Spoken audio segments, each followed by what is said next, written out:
अस्सलाम वालेकुम नाज़रीन, इस वक्त हमारी खुशकिस्मती है कि हमारे साथ शेख आसिफ इस्लाम साहब मौजूद हैं। उनकी ज़िंदगी के बारे में, उनके अचीवमेंट के बारे में आज हम खुसूसी शो लेकर आपकी खिदमत में हाज़िर हैं और चलते हैं शेख साहब की तरफ और उनकी ज़िंदगी के सफ़र के बारे में बातचीत करते हैं। अस्सलाम वालेकुम सर। वालेकुम अस्सलाम जी। शेख साहब ये फरमाइएगा कि आपकी ज़िंदगी का जो सफ़र है वो तो ज़ाहिर है आपने लाहौर से शुरू किया, तो बरतानिया भी आए। तो हमारे नाज़रीन के लिए अपने तालीमी सफ़र का प्लीज़ एक्सप्लेन कर दीजिएगा कि कहाँ से सफ़र शुरू हुआ? पहले तो मैं आपका बहुत मशकूर हूँ कि आपने मुझे इतनी इज्जत अफजाई दी। अ, जैसे कि मैंने बताया आपको, आपने खुद बताया कि लाहौर से सफ़र शुरू किया तालीम का। पहले मैंने सेंट मैरीज स्कूल एक होता था, अभी भी है, गुलबर्ग लाहौर में, वहाँ से मैट्रिक किया, सारी क्लासेस वहीं से की। फिर उसके बाद एफसी कॉलेज चला गया, वहाँ से एफए किया मैथमेटिक्स, स्टैटिस्टिक्स, इकोनॉमिक्स में। फिर उसके बाद मैंने बीकॉम की तरफ चला गया। बीकॉम में जो सब्जेक्ट्स होते हैं फिक्स वही होते हैं। हिली कॉलेज ऑफ कॉमर्स होता था, सॉरी अभी भी है लाहौर में, पंजाब यूनिवर्सिटी का, वहाँ से किया। मेरे असल में वालिद साहब भी चार्टर्ड अकाउंटेंट थे और एडवोकेट हाई कोर्ट थे और as a CA firm run करते थे। तो वो in fact institute of chartered accountants के पहले हेड थे, तो मतलब बनाने वालों में से थे। पहले 6 साल वो उसको हेड करते रहे, इंस्टीट्यूट ऑफ चार्टर्ड अकाउंटेंट्स को। तो उस वजह से मुझे उनसे बड़ी एक, जिसको कहते हैं ना कि इंस्पिरेशन थी कि मैं भी इनकी तरह बनूं। उनका बड़ा नाम था, बड़े बड़े लोग आते थे जाते थे घर में। तो मैंने भी फिर सोचा कि मैं भी सीए बनूंगा। मैंने बीकॉम किया। फिर उसके बाद मैंने अपने वालिद साहब की फर्म में एस सलाम एंड कंपनी थी, उनकी फर्म का नाम भी, तो वहाँ से आर्टिकलशिप की। आपको पता है ट्रेनिंग करनी होती है, उस ज़माने में 3 साल की ट्रेनिंग करनी पड़ती थी। तो जब मैंने ज्वाइन किया तो मुझे तब पता चला कि सीए कितना ज़्यादा उन्होंने मुश्किल किया हुआ है। हालांकि पहले आइडिया तो था, लेकिन जब फिगर्स देखे तो साल में पूरे पाकिस्तान से 8 बंदे 7 बंदे पास होते थे। तो मैंने वाले साहब कहा कि जी ये तो बड़ा टफ है, मुझे लगता है कि मैं जितना मर्जी अच्छा कर लूँ, अगर 7-8 बंदे ही करने हैं तो मेरी बारी तो फिर भी नहीं आएगी। ठीक है। उन्होंने मुझे कहा कि भाई ये तुम्हारा काम नहीं है। वो काउंसिल के मेंबर भी थे उस वक्त। तो पहले तो हेड करते रहे, फिर बाद में थोड़ा सा साइड पे हो गए, फिर दोबारा काउंसिल मेंबर भी बन गए, क्योंकि ये तुम्हारा काम नहीं है। तुम्हारा काम सिर्फ ये है कि तुम मेहनत करो और अकल से काम करो, बाकी छोड़ दो अल्लाह पे, फिनिश, इस बात पे ना करो आप। खैर मेरा दिल नहीं माना।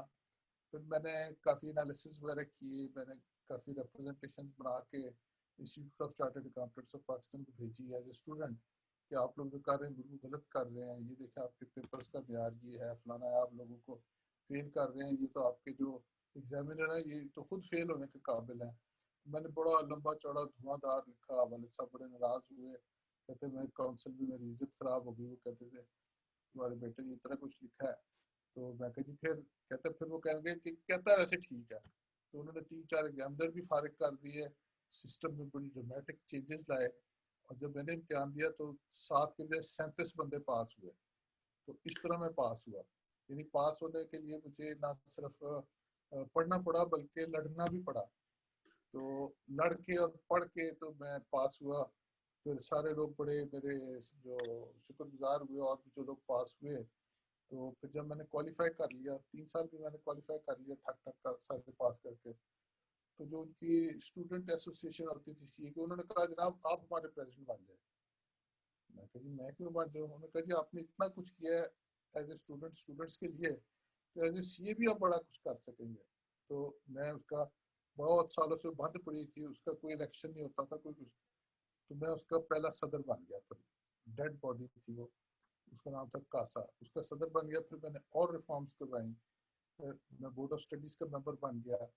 फिर मैंने यूं किया, सॉरी मैं ज्यादा तफसील तो नहीं आपको फालतू बता रहा, बिल्कुल, मैं असल ये में इंटरेस्टिंग इस चीजें हैं। बहुत अच्छा आपने जवाब दिया और बड़ी डिटेल में। लेकिन हमारे शो का जो फॉर्मेट है, हम कोशिश करेंगे कि क्विकली हमारे जो नाजरीन हैं वो अच्छा आपकी जो जिंदगी का सफर है उसको हम शेयर करें। तो ये अच्छा, बताइएगा मुख्तसर। कि आपने कब ये फैसला किया कि फिर आप वकालत की तरफ आए आप? मैंने जब सीए ज्वाइन किया ना, तो साथ ही मैंने पार्ट टाइम उसमें दाखिला ले लिया लॉ कॉलेज में। तो शाम की क्लासेस होती हैं, तो वालिद साहब भी एडवोकेट थे, तो मैं कहा मैंने एडवोकेट भी बनना है। मैंने वालिद साहब को फुल कॉपी किया। तो एडवोकेट तो वैसे ही वहाँ पे आसान है पढ़ना, तो मैंने साइड बाय साइड वो भी कर लिया और सीए भी कर लिया 85 में, लॉयर भी बन गया 1985 में। तो आप समझ लें कि कितने साल हो गए। फिर मुझे किताबें लिखने का शौक था। मैंने जब वालिद साहब को ज्वाइन किया तो 1981 में मैंने पहली किताब लिखी थी इसके ऊपर, इनकम टैक्स ऑर्डिनेंस के ऊपर, वालिद साहब की गाइडेंस के बाद। फिर उसके बाद चलते मैंने काफ़ी इस काम को जारी रखा। तो आपने इस कॉम्बिनेशन को कैसा पाया? टैक्स और लॉ बहुत ही एक चोली दामन का इनका साथ है, तो इस सफर में इन दोनों कॉम्बिनेशन को आपने कैसा पाया? देखिए, जो चार्टर्ड अकाउंटेंट्स हैं अक्सर वो टैक्स लॉ का काम करते हैं, चार्टर्ड अकाउंटेंट्स अकाउंटेंसी के अलावा। तो मैं टैक्स लॉ के साथ साथ कंपनी लॉ भी करता था। मैंने कंपनी लॉ पे भी बुक्स लिखी हुई हैं, पाकिस्तान के भी और यूके की कंपनी लॉ पे। तो चूँकि मैं कॉर्पोरेट लॉयर भी था, टैक्स लॉयर भी था, चार्टर्ड अकाउंटेंट भी था, तो ये जो लीगल और सब्जेक्ट अकाउंटेंसी और टैक्सेशन, ये सारे का मिक्स जो है उसका मुझे बहुत फ़ायदा हुआ। आज भी मैं जब एज ए सोलिसिटर प्रैक्टिस करता हूँ तो उसमें जहाँ कोई बात आ जाती है अकाउंटेंसी की या इस किस्म की फिगर्स की, तो वो सारों को मैं एक्सेल कर जाता हूँ। यानी कोर्ट में भी जाकर कहते हैं ज़रा मुझे समझाओ ये कैसे बना भाई, ये अर्निंग्स की फिगर्स कैसे बने, अगर आप सिंपल समझा रहे होम ऑफिस वाले नहीं समझा पा रहा। तो मैं हमेशा इसका मुझे फ़ायदा हुआ है और ये कॉम्बिनेशन बहुत अच्छा है और इतना रेयर नहीं है पाकिस्तान में लोग एडवोकेट और चार्टर्ड अकाउंटेंट दोनों होते हैं। ये शेख साहब फरमाइएगा कि इस वक्त पाकिस्तान में एक कंपनी लॉ उस तरह फ्लरिश नहीं कर रहा या उस तरह नहीं किया जिस तरह हम यूके में देखते हैं, तो इसकी क्या वजूहत है? देखिए, जो ऑर्गेनाइजेशंस हैं, जब तक वो मेगा ऑर्गेनाइजेशन नहीं बनेगी कोई मुल्क तरक्की नहीं कर सकता। अब पाकिस्तान में आप देखें जो मेगा ऑर्गेनाइजेशन या मेगा कंपनी या कॉर्पोरेट सेक्टर या मल्टी, जिस तरह मल्टीनेशनल कंपनीज हैं, ये चीज़ पाकिस्तान में नहीं फ्लरिश कर सकी। अनफॉर्चुनेटली उसकी कुछ सियासी वजूहत भी हैं। जब भुट्टो साहब आए तो उन्होंने कहा कि जी ये जो 22 खानदान है ये खून निचोड़ गए हैं इसका अवाम का, तो इनको तो दबाओ। तो उन्होंने नेशनलाइज कर ली, जो बड़ी बड़ी कंपनीज थी, बड़ी बड़ी फैक्ट्रीज थी, वो नेशनलाइज कर ली। तो कॉर्पोरेट सेक्टर जो है उसके बाद से जो है ना वो ईमानदार नहीं रहा। अब मैं ओपनली कहूँगा तो उन्होंने ख्याल रखा कि जी हम ऐसा ना हो कि अपना सब कुछ कंपनी में लगा दें और बाद में कंपनी चली जाए। बहुत सारे लोग ऐसे थे जिन्होंने अपनी कंपनी में सब कुछ लगाया हुआ था, उन्होंने घर में टूटी हुई गाड़ी होती थी लेकिन फैक्ट्री में जो है ना बेहतरीन चीजें होती थी। तो जब गवर्नमेंट ने फैक्ट्रियां ले ली तो उनको जो कंपनसेशन थी वो हिस्टोरिकल कॉस्ट के हिसाब से 1/10 या 1/100 मिली। तो वो दिवालिया हो गए, लोगों का बेड़ा गर्क हो गया। तो सब ने उस चीज को आज तक नहीं भूले। तो उन्होंने कहा अपनी कंपनी में जान रखने के साथ साथ तो बाहर स्विट्जरलैंड में भी पैसे रखने हैं, अपने घर शहर अपनी जायदादें भी बनानी है, अपने आप को ज्यादा मजबूत रखें कंपनियों के मुकाबले में। तो वो अपनी कंपनियों में से ही उसका खून निचोड़ते हैं। तो वो कंपनी जो है वो बड़ी नहीं हो सकी। तो लोग वो कहते थे कि इसके ऊपर लोन ले, पिकबैक्स लें और वो पैसे हम खा शेख लें। साहब, ये फरमाइएगा कि इस वक्त जो है हुकूमत बहुत ज़्यादा इस चीज़ के ऊपर इन्हिसार कर रही है कि वो लोगों से एक साइड पे तो कह रही है कि आप आए इन्वेस्ट करें, और दूसरी तरफ जो बिजनेस कम्युनिटी है उनका गिला ये है कि जो टैक्स का जो रजीम है वो बड़ा सख्त कर दिया गया है, उसमें बहुत ज़्यादा उनको जिस तरह ट्रेस एंड ट्रैक वाली बात है वो हो रहा है। तो क्या आप समझते हैं कि इस सूरत हाल में और इस सारे माहौल में हमारे जो बिजनेस कम्युनिटी है क्या वो खुलकर इन्वेस्टमेंट करेगी या इससे माहौल और मुश्किल होगा? देखिए, मैं नहीं समझता कि टैक्सेशन का निज़ाम जालिमाना है बहुत ज़्यादा पाकिस्तान में। पाकिस्तान के बिजनेसमैन भी बहुत जालिम हैं। 100 कमाते हैं तो वो 10 देते हैं और फिर गालियाँ भी देते हैं साथ। मैंने एक दफ़ा चेयरमैन सीपीआर होते थे शेख सजाद साहब, मैं बार का प्रेसिडेंट भी रहा हूँ टैक्स बार का, तो सेमिनार वगैरह करते थे, आते थे। तो एक दफ़ा मैंने इनको कहा कि जी सेल्फ असेसमेंट स्कीम जो आपने दी इसका तो यही होना चाहिए कि भाई लोगों को छोड़ दे जो देते हैं। तो उन्होंने मुझे एक बड़ी अच्छी बात की, आज तक मैं होता कहता है यार आसिफ यकीन कर अगर लोगों ने छड़ दी है ना तो कभी जो देना अच्छा की देते हो तो कहेंगे यार माफ ही कर दो कुछ भी ना लगो। तो फिर तो मुल्क नहीं चलेंगे। तो ये कहने लगे कि आसिफ जेहो जा मुंह ओहो जी चपेट, यानी उन्होंने कहा कि ये सारे इतने जालिम है, ये एक आना नहीं देना चाहते खुशी से। तो अगर हम कहें कि जी आप चले जो मुनासिब समझते दे दें, तो ये कुछ भी नहीं देंगे। तो इसलिए मैं नहीं समझता कि टैक्स के जालमाना निज़ाम की वजह से हमारे जो बिजनेसमैन है वो आगे नहीं बढ़ रहे। वो टैक्स देना नहीं चाहते, कोई भी टैक्स देना नहीं चाहता। उसकी कुछ सियासी वजूहत उसकी भी हैं कि जब हम सारा वक्त करप्शन की बातें सुनते हैं अखबारों में और अदालतों में, यूँ लगता है कि सारा मुल्क का जो भी पैसा है कुछ लोग खा ही जा रहे हैं। तो जो बिजनेसमैन होता है वो कहता है कि फिर मैं अपना पैसा इनको दूं और ये खा जाए, मुल्क में शायद लग नहीं रहा। तो उसको वो एक जस्टिफिकेशन उन्होंने अपने जेहन में पैदा कर लिया है कि यार मुल्क तो चलेगा जैसे कैसे, मैं अपना पेट काट के पैसे क्यों फालतू में टैक्स दूं। तो ये जुल्म दोनों तरफ से हो रहा है। शेख साहब, एक बड़ा टेक्निकल सवाल है कि मैं यहाँ देख रहा हूँ कि जब प्रॉपर्टी कोई परचेज होती है बरतानिया में, तो उसके 14 दिन के अंदर आपने stamp duty, land tax return submit करनी है, and if there is any stamp duty payable आप उसको पे करते हैं। पाकिस्तान में क्या वजह है कि एक आम जमींदार जब जमीन बेचता है और खरीदार जो है वो स्टैम्प ड्यूटी पे करता है, लेकिन जो प्राइवेट हाउसिंग सोसाइटीज हैं उसमें एक ऐसा निज़ाम बनाया गया है कि वो सिर्फ चार्जिंग फीस वो खुद लेती हैं। तो क्या ये निज़ाम के अंदर एक निज़ाम नहीं बना दिया गया, क्योंकि एक ही मुल्क में दो निज़ाम चलना, आप इसको किस तरह देखते हैं? देखिए उसमें थोड़ा सा टेक्निकल फर्क तो है ना। अगर एक डेवलपर जो है वो जमीन खरीदता है, तो जब वो खरीदता है तो स्टैम्प ड्यूटी देता है। जब वो उसकी एक सोसाइटी बना देता है और सोसाइटी के मेंबर बन जाते हैं, तो फिर वो कहता है कि मैंने लैंड इनको ट्रांसफर नहीं किया, ये मेंबर बन गए हैं एक किस्म का। आप समझ, जैसे यहाँ पे लाइसेंस होता है तो वो लाइसेंस को आप समझते हैं कि ये टाइटल डीड नहीं है, ये ओनरशिप नहीं है, ये यूज के लिए दे दिया है। तो वो एक थोड़ा सा फर्क है। बहरहाल गवर्नमेंट की स्वाबदीद है, वो जब चाहे कहें कि नहीं ये जो सोसाइटी की मेंबरशिप वाला सिस्टम है ये ठीक नहीं है, हम इसको भी ट्रांसफर ऑफ प्रॉपर्टी एक्ट के तहत ट्रांसफर ही समझेंगे और इसके ऊपर भी स्टैम्प ड्यूटी लगी, गवर्नमेंट लगा सकती है। लेकिन वो नहीं लगाए। आप इस पे अगर आप मसलन ज़ाहिर है आपकी जो बैकग्राउंड है वो टैक्सेशन है और माशाल्लाह आप वकालत से भी मुंसलिक हैं और बड़े अरसे से हैं, तो इसमें आप क्या समझते हैं कि क्या जो हमारा प्रॉपर्टी ट्रांसफर का कानून है उसके साथ स्टैम्प ड्यूटी का जो रजीम है, इसमें क्या रिफॉर्म की जरूरत मौजूद है इसमें? क्योंकि आपने दोनों सिलसिले देखे हैं, टैक्स का भी एक पहलू आपने देखा है, फिर आपने ट्रांसफर ऑफ प्रॉपर्टी लॉ भी पढ़ा है। तो ये दोनों पहलुओं को अगर हम मिलाएं तो क्या गवर्नमेंट इस पे कोई कदम उठा सकती है? यानी कि ये भी तो किया जा सकता है कि जब आप सेकंड या थर्ड ट्रांसफर करेंगे उसके ऊपर आप जो है वो स्टैम्प ड्यूटी की जो मत है वो थोड़ी कम कर दें। लेकिन इससे गवर्नमेंट को बहुत ज्यादा नुकसान हो रहा है, क्योंकि अगर आप देखें जो निजी हाउसिंग सोसाइटीज हैं उसमें प्रॉपर्टी की ट्रांसफर बहुत ज्यादा हो रही है। एक की यानी अरसे में कई हजारों जो है प्लॉट फरोख्त होते हैं, फिर बाद में घर बनते हैं, लेकिन उसकी जो टैक्सेशन है वो ना ही तो वो वफाकी हुकूमत को मिल रही है, और अगर हम सूबों में जाएं तो वहां भी नहीं मिल रही। एक तरह का नुकसान तो अवाम का हो रहा है। देखिए तो मैंने अर्ज किया ना कि अगर वो इसको चेंज करना चाहें तो कर सकते हैं, गवर्नमेंट क्यों नहीं कर सकती, लॉ मेकर्स क्यों नहीं कर सकते। लेकिन वो करना नहीं चाहते क्योंकि उनका अपना ज़ाती इंटरेस्ट है। ये जो डेवलपर होते हैं ये सारे इन्फ्लुएंशियल लोग होते हैं। तो और इन्फ्लुएंशियल लोग ही डेवलपर बन रहे हैं। अब उल्टा हो गया है, पहले ये इन्फ्लुएंशियल होते थे, वजीरों को जेब में रखते थे, अब वजीर और सियासतदान खुद डेवलपर बन गए।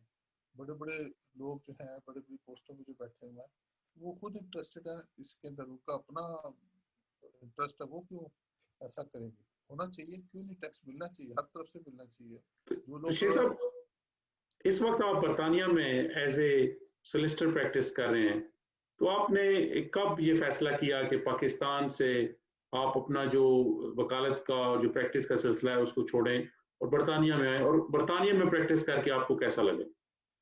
लेकिन जब मैं पाकिस्तान से आया था ना उस वक्त कुछ वाकयात ऐसे हुए थे, नया नया मुशर्रफ का दौर आया था, मार्शल लगा। उसके बाद कुछ वाकयात ऐसे हुए कि जिससे मैं बड़ा डिसअपॉइंट हुआ कि इस मुल्क का कोई फ्यूचर लग नहीं रहा। बस तो अल्लाह ताला का फजल है कि हमने बड़ा मुल्क के साथ ज्यादती की है, लेकिन फिर भी अल्लाह चलाई जा रहा है। तो मैंने देखा कि यार यहाँ पे रूल ऑफ लॉ भी कोई नहीं है। एक छोटा सा सरकारी अफसर जो है ना वो बड़े से बड़े बिजनेस ग्रुप की ऐसी की तैसी कर सकता है, उनको तबाह बर्बाद कर सकता है। जुडिशरी, हर तरफ जो है ना इतना बुरा हाल है कि मैं समझता हूँ कि मैंने समझा कि ये अब सर्वाइव करना बड़ा मुश्किल है यहाँ पे इज्जत से। या तो हम भी करप्ट बन जाएं, हम भी लोगों को पैसे दें और काम करें, वो मैंने कभी करना नहीं था, ना मेरे वाले साहब ने की। तो मैंने कहा कि अच्छा चेक करें यूके वगैरह में क्या होता है। तो मैं असल में 86 में जब पहली दफ़ा 1986 में आया था, सैर के लिए आया था 2 दिन के लिए, जर्मनी जा रहा था, तो वापसी पे मैं यूके था। तो वहाँ भी कुछ ऐसे वाकयात एक दो हुए, मैंने देखे, चीज़ें ऑब्जर्व की कि मैंने देखा कि इतना रूल ऑफ लॉ जिस मुल्क में हो वहाँ रहना चाहिए। खैर वो बहुत पुरानी होगी, उसके आप समझें कोई 25 साल के करीब मैं बाद यूके में आया। तो जब मैं आया उस वक्त इसी वजह से आया कि रूल ऑफ लॉ और करप्शन और ये सारी चीज़ें देख के मैंने कहा यार यहाँ पे तो किसी शरीफ आदमी को मरवाना भी हो तो पैसे देते हैं पुलिस को, वो इनकाउंटर करके मार देते हैं।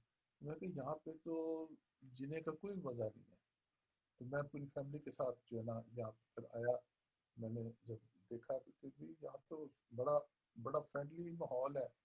और यहाँ पे कोई बंदा नहीं किसी को तंग कर रहा, कोई सरकारी इंस्पेक्टर किसी दफ्तर में नहीं आता पूछना है कि जनाब पैसे दो वरना अभी आपको मैं बंद सील कर देता हूँ, बंद कर देता हूँ। तो बहुत डिफरेंट माहौल है यहाँ तो के आसिफ कोर्ट्स साहब, भी इंडिपेंडेंट है बिल्कुल। यहाँ आपका जो सफर है वो as a immigration practising solicitor है। जी तो जी आपने इस सफर में, यानी कि ज़ाहिर है पूरी जिंदगी इंसान सीखता है, तो आप अगर रूल ऑफ लॉ की आपने बात की है गुफ्तगू में, तो बरतानिया और पाकिस्तान में कानून तो तकरीबन एक जैसे हैं, तो क्या इम्प्लीमेंटेशन का या इन्फोर्समेंट का मसला है, तो खराबी किधर है? देखिए जो लॉज है पाकिस्तान और यूके के एक जैसे ही हैं, अफ्रीका में भी वैसे ही हैं। ठीक है ना, सारी दुनिया में जो कानून है, कानून बुरे नहीं है कहीं भी। किसी मुल्क में ये कानून नहीं है कि जो कोई मर्डर करे उसको 1 साल की सजा होगी, सब जगह बड़ी सख्त सजा है। तो कॉमन सेंस के हिसाब से सारी बनी कानून सब तरफ जो है वो तकरीबन एक ही जैसे हैं और तकरीबन सारे ठीक है, सारे वर्केबल है। असल में है कि कानून की हुक्मरानी भी तो हो ना। अगर फर्ज करो जुडिशरी आज़ाद ना हो, जुडिशरी करप्ट हो, जो गवर्नमेंट की फंक्शनरीज हैं वो सारे बिल्कुल सुतरे बेमुहार हों, तो फिर ये क्या, कैसे मुल्क चलेगा? लॉज का कोई कसूर नहीं है। आप किसी मुल्क में लॉज नरम भी हों कम भी हों, लेकिन अगर वहाँ पे जो लोग चला रहे हैं मुल्क को वो लोग ईमानदार हों, सिंसियर हों, तो कोई मसला नहीं पेश आता। कानून सोफिस्टिकेटेड होना जरूरी नहीं होता, लोगों का इंसान बनना बहुत ज्यादा जरूरी है। लोग ये इंसान नहीं है। ये फरमाइएगा कि यहाँ आपने आके ज़रा प्रैक्टिस की और अब माशाल्लाह आपने किताबें भी लिखी, तो आप हमारे नाज़रीन के लिए ये बता दें कि आपकी कौन-कौन सी कुतुब इस वक़्त मौजूद हैं और उनके जो मौज़ूआत हैं वो क्या हैं? देखिए यहाँ पे चूंकि मैंने इमिग्रेशन के ऊपर सबसे ज्यादा काम किया है, तो इमिग्रेशन की ही बुक्स मेरी ज्यादा मशहूर है। पहले मैंने कंपनी लॉ पे लिखी थी किताब, जब नया कंपनीज एक्ट 2006 आया था तो उसके ऊपर मैंने किताब लिखी थी। लेकिन चूंकि मैं फिर कॉर्पोरेट प्रैक्टिस से इमिग्रेशन की तरफ आ गया, तो फिर मैंने इमिग्रेशन रूल्स के ऊपर किताब भी अभी नई वाली भी लिखी है। फिर इमिग्रेशन केसेस कंपाइल किए, पूरी लाइब्रेरी है उसकी इमिग्रेशन केसेस की, सुप्रीम कोर्ट की अलग, कोर्ट ऑफ अपील की, हाई कोर्ट की, अपर ट्राइब्यूनल की, वो अलग से यूरोपियन रेगुलेशंस के ऊपर किताब लिखी हुई है। और इस तरह मेरी काफ़ी किताबें, लेकिन जो इसमें ख़ास फीचर है, जो उसमें ख़ास फीचर है वो ये है कि मेरी सारी किताबें लूज लीव सर्विस में है। यहाँ पे यूके में जब मैं आया तो मैंने गौर किया, उससे पहले भी मैंने देखा कि ये चीज़ बहुत कम है यहाँ पे, जो लूज लीव सर्विस है, यानी अमेंडमेंट साथ साथ आती है। इमिग्रेशन रूल्स में इतनी ज़्यादा अमेंडमेंट्स आती हैं और साल बाद किताब छपती है या 2 साल बाद किताब छपती है, तो उस दौरान लोग परेशान ही रहते हैं अमेंडमेंट्स और कौन सी आई थी इसके बाद और कौन। तो मैंने लूज लीव सर्विस बुक्स बनाई हैं। तो अभी मैंने पूरा एक प्रोजेक्ट लॉन्च किया कि जितने मेजर इमिग्रेशन की चीज़ें हैं ना, सारी लूज लीव मैंने कर दी हैं। इस वक्त धड़ाधड़ तैयार हो रही हैं बुक्स कि हर महीने उसके ऊपर ना अपडेट आए, लोग नए पेजेस लगाएं और हर वक्त अपडेट दें। तो मेरा मिशन है कि इंशाल्लाह इमिग्रेशन के ऊपर जो रिसोर्स है उसको बिल्कुल टॉप ऑफ द लाइन हो यहाँ पे। लेकिन कुछ जो इमिग्रेशन प्रैक्टिशनर हैं शेख साहब, वो फरमाते हैं कि यहाँ जो कानून साजी है बहुत ज़्यादा हो गई है। इमिग्रेशन के ऊपर ऐसे कवानीन भी हैं, यानी कि कन्फ्लिक्ट आ रहे हैं। तो बहुत ज़्यादा सजेशंस भी आई थी प्रैक्टिसिंग सोलिसिटर की तरफ से, बैरिस्टर की तरफ से, कि यहाँ एक ही कानून बना दें जिसमें सारे जो कवानीन हैं उनको एडजस्ट कर दिया जाए। ये तो सुप्रीम कोर्ट में यूके ने कहा कि जी इमिग्रेशन लॉज इतने मुश्किल हो गए हैं कि किसी आम आदमी को तो बड़ी दूर की बात, ना जजों को समझ आ रही है, ना वकीलों को समझ आ रही है। सुप्रीम कोर्ट ने बहुत सख्त क्रिटिसाइज किया, सब लोग इसको क्रिटिसाइज कर रहे हैं कि आप कानून बनाई जा रहे हैं, पैच वर्क करी जा रहे हैं, वो चीज़ें आपस में मिलती नहीं है। केसेस कोर्ट्स भरे हुए, कोर्ट्स तंग है इमिग्रेशन केसेस से। फिर उन्होंने कहा कि अच्छा हम सिंप्लीफाई करते हैं, तो सिंप्लीफिकेशन प्रोजेक्ट पे 1 साल से बड़ा जबरदस्त काम हुआ है। और इन्होंने अनाउंस किया था कि अब जनवरी 2021 यानी चंद माह बाद तक हम आपको नया इमिग्रेशन लॉ देंगे, नए इमिग्रेशन रूल्स होंगे जो कि बड़े सिंपल होंगे लोग। तो उस तरफ काम तो वैसे काफ़ी हुआ, सच्ची बात, और बड़ी मेहनत भी हुई है। लेकिन प्रॉब्लम ये है कि हम जितना ज़्यादा लॉ बनाते हैं, जितना नया लॉ बनाते हैं, उतनी ज़्यादा कॉम्प्लिकेशन हो जाती है। एक लॉ से स्विच ओवर करके जब दूसरे लॉ पे आते हैं ना कि ये सिंपल लॉ है, तो एक नई कॉम्प्लिकेशन शुरू हो जाती है। तो बेहतर ये होता है कि एग्जिस्टिंग लॉज को ही थोड़ा जो है ना ठीक ठाक करके उनको सिंप्लीफाई किया जाए, उन्हीं को थोड़ा सा कट शॉर्ट किया जाए, कुछ चीज़ें निकाल दी जाए जो बेहुदा चीज़ें हैं, तो उनको कुछ इजी कर दिया जाए, बहुत लंबे लंबे प्रोसीजर्स ना बनाए जाए, उसकी वजह से कॉम्प्लिकेशंस होती हैं। तो शेख साहब, जब यहाँ आप तशरीफ़ लाए, अब हम आपकी निजी ज़िंदगी की तरफ आते हैं, जी तो जरूर। क्या मुश्किलात थी बिलख़ुसूस बच्चों को और आपकी फ़ैमिली को? क्या यानी कि चैलेंजेस थे? ज़ाहिर है आप एक ऐसे मुल्क से आए हैं कि वहाँ का जो निज़ाम है, बिलख़ुसूस लैंग्वेज और एक कल्चर एक डिफरेंट है। तो क्या मुश्किलात थी और कौन से चैलेंजेस आपको फ़ेस करने पड़े? देखिए बीवी बच्चों को ऐसी कोई मुश्किलात कतई पेश नहीं आई, ना लैंग्वेज की वजह से, सारे माशाल्लाह अच्छे पढ़े लिखे थे, वाइफ की भी इंग्लिश बड़ी अच्छी थी, बच्चे बड़ी अच्छी इंग्लिश थी, अच्छे स्कूलों में पढ़े हुए थे, तो वो तो अभी अंग्रेजों की तरह ही है तकरीबन बोल चाल में, तो ये तो मसला नहीं आया। हाँ कल्चरली एक फ़र्क बहुत बड़ा महसूस हुआ, मेरी बीवी को खासा महसूस होता है कि जी वहाँ तो हर रोज़ या हम किसी की तरफ दावत पे गए होते थे, या वो हमारे घर दावत पे आए होते थे, या हमारा फैमिली हाउस में कोई ना कोई दावत चल रही होती थी। तो यहाँ तो बहुत ही कम सोशल लाइफ है, तो सोशल लाइफ में कमी यहाँ पे है।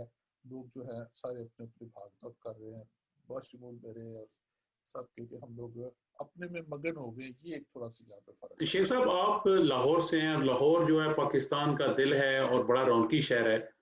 दोस्त तो आपको याद आते होंगे। दोस्त क्या, वहाँ की तो जी एक एक चीज याद रहती है, वो कहते हैं लाहौर लाहौर है। तो लाहौर के अलावा मैं तो लाहौर से जब कराची जाया करता था, बहुत जाता था, हफ्ते में 1 दफा अक्सर जाता था, तो मैं सुबह जाता था, शाम को वापस आ जाता था कि रात को मैं लाहौर जरूर वापस आना है। मैंने लाहौर से 1 रात नहीं गुजारी। तो ये एक किस्मत की बात है कि मैं लाहौर को छोड़ दिया, लेकिन लाहौर की गलियां या लाहौर की कोई भी चीज़, वहाँ के खाने पीने और की रौनकें और दोस्ती और माहौल, वो मैं नहीं भूल सकता। अभी मेरा एक दोस्त और उसकी वाइफ आए हुए हैं लाहौर से, तो हमारी तरफ ही ठहरे हुए थे। मेरे जितने दोस्त हैं, तो हमसाए हैं, रिश्तेदार हैं, जब भी आते हैं तो मैं आपको कहता हूँ इधर से जरूर होके जाना। तो वो कोई अमेरिका भी जा रहा होता है तो वो यूके रुकता है, हमारी तरफ ठहरता है, गपशप होती है, तो वो सारी जो है ना हम यादाश्त यादें जो है ताज़ा रखते हैं। तो लाहौर को नहीं कोई भूल सकता। तो शेख साहब, आपके बच्चों में भी वकालत की तरफ बच्चे आए या उन्होंने कोई और शोबे ज्वाइन किए? नहीं अनफॉर्चुनेटली मेरे बच्चे ने इंटरेस्ट नहीं लिया। बेटा जो है वो आईटी में है, उसने मेरे साथ काम किया 2-3 साल, वो भी मैंने ज़बरदस्ती कराने की कोशिश की, तो मैंने कहा नहीं ज्यादती है, अगर उसका इंटरेस्ट अब नहीं है, काम तो अच्छा कर रहा था, तो फिर जो मर्जी करें। बेटी है एक मेरी, उसने साइकोलॉजी में मास्टर्स किया, उसको मैं ज़बरदस्ती उसको भी ले आया हूँ कि भाई तुम चलो इमिग्रेशन एडवाइज़र बन जाओ, तो वो आजकल मेरे साथ थोड़ा सा काम कर रही है। एक बेटी और उसने एलएलबी किया, वो कहती मैंने नहीं करना कुछ भी। तो इत्तेफाक से आप समझ लें कि तकरीबन मैं अकेला ही हूँ अपनी फैमिली में से इस शोबे में, जिसमें मैंने अपने वालिद साहब से बहुत कुछ इनहेरिट किया और बड़ा मुझे फ़ायदा हुआ, शायद आगे मैं अपने फैमिली में ना पहुँचा सकूँ। शेख साहब, ज़ाहिर है हर बच्चे की अपनी एक ख्वाहिश होती है, ज़ाहिर है उन्होंने अपना सफ़र करना है। ये फ़रमाइएगा कि अब जबकि जो हार्ड कॉपीज़ बुक्स हैं, उनका जो सफ़र है वो बड़ा कम रह गया है। अब बहुत ज़्यादा जो बुक्स हैं वो इस वक़्त ऐप्स की शक्ल में या ऑनलाइन छप रही हैं। तो क्या आपकी आने वाली जो कुतब हैं या जो आपकी ऑलरेडी जो बुक्स हैं, तो क्या आपने कभी सोचा कि उनको एक इस तरह के माहौल में कन्वर्ट किया जाए कि जो आने वाली जो जनरेशन है वो उसको पढ़ सके और वो महफूज़ भी हो जाए? देखिए ये जो प्रिंट फॉर्म में बुक है ये कभी ख़त्म नहीं होगी, लेकिन ये जो इलेक्ट्रॉनिक फॉर्म में बुक है ये एक बड़ी ज़बरदस्त चीज़ है। जिस तरह हम सर्च करते हैं, किसी एक चीज़ का ढूंढना हो कंप्यूटर पर सर्च करते हैं, 1 सेकंड में पता चल जाता है कि उस किताब में कहाँ कहाँ ये लफ्ज़ या ये टर्म इस्तेमाल हुई है, जो कि प्रिंटेड बुक्स में नहीं हो सकती। तो ये दोनों का एक बड़ा हसीन इम्तजाज साथ चलेगा कि प्रिंटेड बुक भी होगी, सर्च करनी होती है तो उसको वहाँ से ई बुक लोड की होती है कंप्यूटर पे, वो भी देख लेते हैं, तो ये दोनों साइड बाय साइड चलेंगे। मेरी जितनी बुक्स हैं यहाँ की वो सारी ई फॉर्म में भी है, यानी जो इमिग्रेशन रूल्स और जो केस लॉ वगैरह वो सारी की सारी लूज लीफ पे भी है प्रिंट में, और ई फॉर्म में इलेक्ट्रिक फॉर्म में डिजिटल बुक्स जिसको कहते हैं या ई बुक्स कहते हैं वो भी सारी अवेलेबल है। वो तो एक इस ऐसी ज़बरदस्त उसमें टेक्नोलॉजी में ज़बरदस्त फैसिलिटी है कि वो अगर आपको ना मिले तो आपके काम में वो मज़ा नहीं रहेगा। जो मुश्किलात हमें पहले होती थी सर्च करने में, पढ़ पढ़ के ढूंढ ढूंढ के चीज़ें निकाल रहे होते थे, अब एक बटन दबाते तो सारी चीज़ें सामने आ जाती हैं। तो वो तो टेक्नोलॉजी का फ़ायदा तो ज़रूर उठाना है, इसलिए सारी मेरी बुक्स ई बुक्स में है। तो शेख साहब जब आप यहाँ तशरीफ़ लाए तो आपने यहाँ यूनिवर्सिटी में बाकायदा डिग्री की या आपने कन्वर्जन एग्ज़ाम किया यहाँ पे? नहीं, मैंने कन्वर्जन एग्ज़ाम किया क्योंकि मैं ऑलरेडी 44 का तो हो चुका हुआ था, तो दोबारा पढ़ना बड़ा मुश्किल था। मैंने इतना कुछ किया हुआ था, चार्टर्ड अकाउंटेंट था, लॉयर था, सारा कुछ था, तो उन्होंने मुझे सारी एग्जाम्पशंस दे दी। ना मुझे 3 साल की ट्रेनिंग करनी पड़ी, ना मुझे सोलिसिटर बनने के बाद 3 साल किसी और के साथ जो सुपरविजन के लिए होता है 3 साल, सारी चीज़ों से मुझे वो एग्जाम्पशन देते रहे। जब मैं अपनी किताबें और अपनी सारी चीज़ पेश तो करता आपने था तो एग्जाम्पशन दे देते थे हर चीज़ से। तो आपने बुक्स तो ज़ाहिर माशाल्लाह लिखी थी, तो आपने जो इम्तहानात थे वैसे तो पहले वो 4 पेपर थे क्यूएलटीटी में, तो आपने वो सारे एग्ज़ाम पास किए माशाल्लाह। मैंने चारों चारों इम्तिहान पास किए और वो आसान इसलिए लगा कि वो ओपन बुक होता था, आप अपने सारी चीज़ें, मैं पूरा बैग ले गया था, टाइम तो नहीं था पढ़ने का, मैं दरमियान में 3 घंटे के अंदर ही खोल लूँ किताबें पढ़ने का, और उनको हैंडल करने का मुझे महारत थी। मैं तो खुद लिखता था किताबें, तो जो काम मुझे नहीं भी आता था वो भी मैंने किताबों से लिख लिख के किसी तरीके से सारे इम्तिहान पास कर लिए फौरन। माशाल्लाह, तो अभी जो नौजवान वकील हैं, आप उनको क्या मशवरा देंगे कि एक अच्छे वकील में कौन-सी खूबियाँ होनी चाहिए? और जो लोग वकालत में आना चाहते हैं आप उनको क्या राय देंगे कि ये इस शोबे में काम करके आपको कैसा लगा? क्योंकि आपने माशाल्लाह ज़िंदगी का एक बहुत लंबा अरसा इस मुक़द्दस पेशे को दिया है, तो आप नौजवानों को क्या पैगाम देंगे? देखिए मुझे तकरीबन 40 साल हो गए हैं वकालत करते हुए, बड़ा लंबा सफर है, आप दोस्तों बता रहे हैं। यहाँ पे या पाकिस्तान में जो भी बंदा वकील बनना चाहे और कॉलेज जाए यूनिवर्सिटी जाए वो बन जाता है वकील, उसको वकील बनने से कोई नहीं रोक सकता। सब बन जाते हैं, सबको ट्रेनिंग कॉन्ट्रैक्ट भी मिल जाते हैं, किसी को जल्दी मिलता है, किसी को देर से मिलता है। तो सोलिसिटर तो सारे ही बन जाते हैं, असल चीज़ है अच्छा सोलिसिटर बनना। मैं ऐसे सोलिसिटर्स को भी जानता हूँ जो वीकेंड के ऊपर जो है ना अभी भी टैक्सी चलाते हैं साथ, कि पैसे ज़रा पूरे हो जाए। तो वो अच्छे सोलिसिटर क्योंकि नहीं बन सके, वो इसलिए नहीं बन सके कि डिग्री तो मिल जाती है लेकिन उनकी ट्रेनिंग और उनका जो एटीट्यूड है वो उस तरह डेवलप नहीं हुआ। वकालत मांगता है बड़ी सख्त मेहनत और बड़ी सख्त कमिटमेंट, कि अगर आपने एक केस पकड़ा हुआ है तो ये नहीं सोचना कि यार इतने पैसे आ गए, नहीं, यानी केस आ गए, केस के ऊपर तवज्जो जो है ना वो बहुत ज़्यादा होनी चाहिए। उसके ऊपर जो है ना आपकी कमिटमेंट इतनी ज़्यादा होनी चाहिए कि आपके दिमाग पे वो उससे पे सवार होना चाहिए और आप कहें कि इसको किसी तरीके से जीतना है। तो ऐसे बैठे बैठे आइडियाज आते रहते हैं, बैठे बैठे कोई ना कोई हल जेब में आ जाता है किसी ना किसी केस के हवाले से, क्योंकि हर वक्त आपका दिमाग उधर चलना चाहिए। और क्लाइंट सर्विस जो है यहाँ पे पुअर है, पुअर इन द सेंस कि 5 बजे के बाद कोई फ़ोन नहीं उठाता।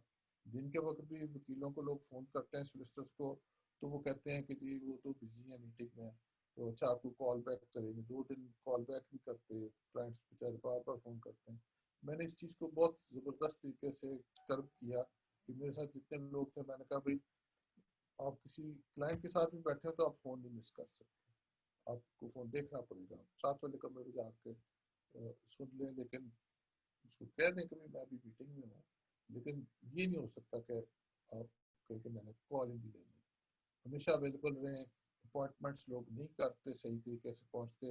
मैंने कहा कोई अपॉइंटमेंट नहीं, जिसने जब आना है आ जाए, कोई ना कोई आपको जरूर देखे। हाँ, शेख स्पेसिफिक साहब, अगर किसी में। हमारे शो का जो वक्त है वो भी कलील होता है, तो आखिर में हमारे जो नाजरीन हैं उनके लिए आपका क्या पैगाम है? देखिए जी, मेरा नाज़रीन के लिए यही पैगाम है कि आप लोग अपना सफ़र जारी रखें। मुश्किलात आती हैं, नेगेटिव बातें बहुत हमको सुनने में आती हैं कि पता नहीं माइग्रेंट्स के साथ क्या हो रहा है, फलाना हो रहा है। हमें पॉजिटिव सोचना चाहिए। हम लोग इतनी छोटी माइनॉरिटी में नहीं है, हम लोगों का अच्छा बड़ा साइज है माइनॉरिटीज़ का या माइग्रेंट्स का यहाँ पे। तो हमें पॉजिटिव सोचना चाहिए। यहाँ पे हमें काम करने से कोई नहीं रोक सकता, कोई नहीं रोक रहा। हमें रूल ऑफ लॉ है, सब पूरी तहफ़्फ़ुज़ है, सब कुछ है। तो हमें पॉजिटिव सोचना चाहिए, लॉ के मुताबिक चलना चाहिए। अगर हम लॉ नहीं तोड़ते तो हमें यहाँ पे कोई तंग नहीं करता। पाकिस्तान में करते हैं या नहीं कोई तंग करता बिला वजह। तो इसलिए हमें आगे बढ़ना चाहिए, अपने आप को मजबूत करना चाहिए और अपने बच्चों को एजुकेशन देनी चाहिए।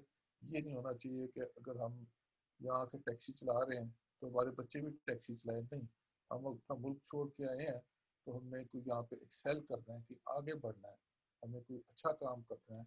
ये एक मुल्क ऐसा है जहाँ पे इतने तालीमी इदारे हैं, इतनी यूनिवर्सिटीज़ हैं।